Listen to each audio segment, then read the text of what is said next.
رنا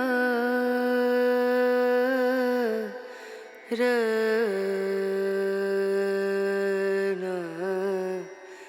رنو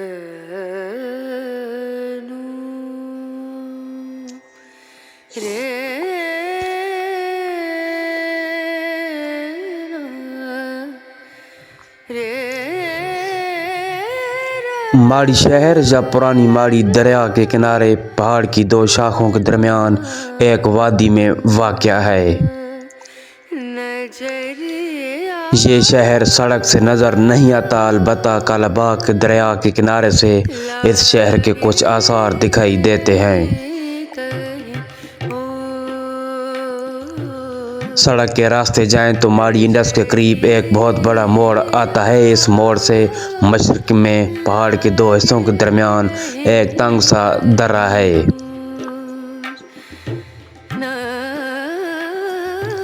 درے میں سے گزریں تو سامنے ماڑی شہر ہے، یوں لگتا ہے جیسے یہ شہر ایک پیالے کے اندر واقع ہے۔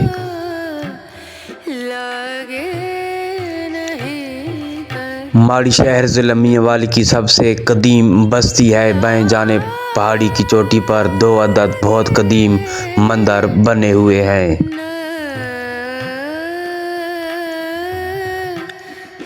ان مندروں کو بہت سے لوگوں نے یقیناً دیکھا ہوگا، لیکن ان مندروں کے بارے میں بہت کم لوگ ہی معلومات رکھتے ہیں۔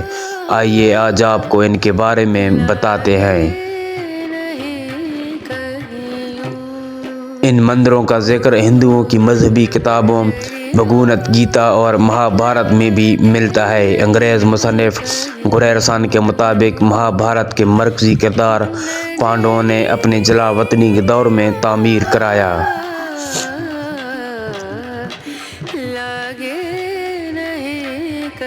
جہاں پانڈوؤں نے اپنے بھائیوں کوروؤں سے جوئے میں اپنی سلطنت اور بیوی ہار دی تو یہاں آ کر پناہ لی۔ بہت سی روایات میں ہے کہ یہ مندر آج سے تقریباً سینکڑوں سال پہلے ہندوؤں کے دور شاہی خاندانوں کوروؤں اور پانڈوؤں کے درمیان ہونے والی جنگ مہابھارت کے دور کا ہے۔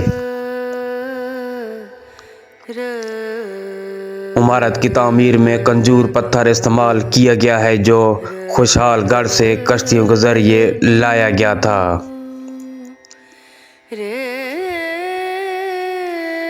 اسی دور میں تعمیر ہونے والی عمارتوں قلعہ کٹاس راج اور قلعہ کافر کوٹ میں بھی یہی پتھر استعمال کیا گیا تھا۔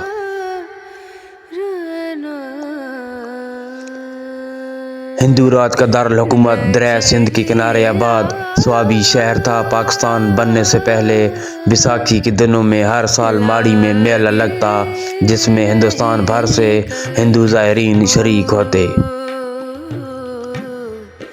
یہ جگہ میاں والی شہر سے کوئی لگ بھگ 45 کلومیٹر دور ہے۔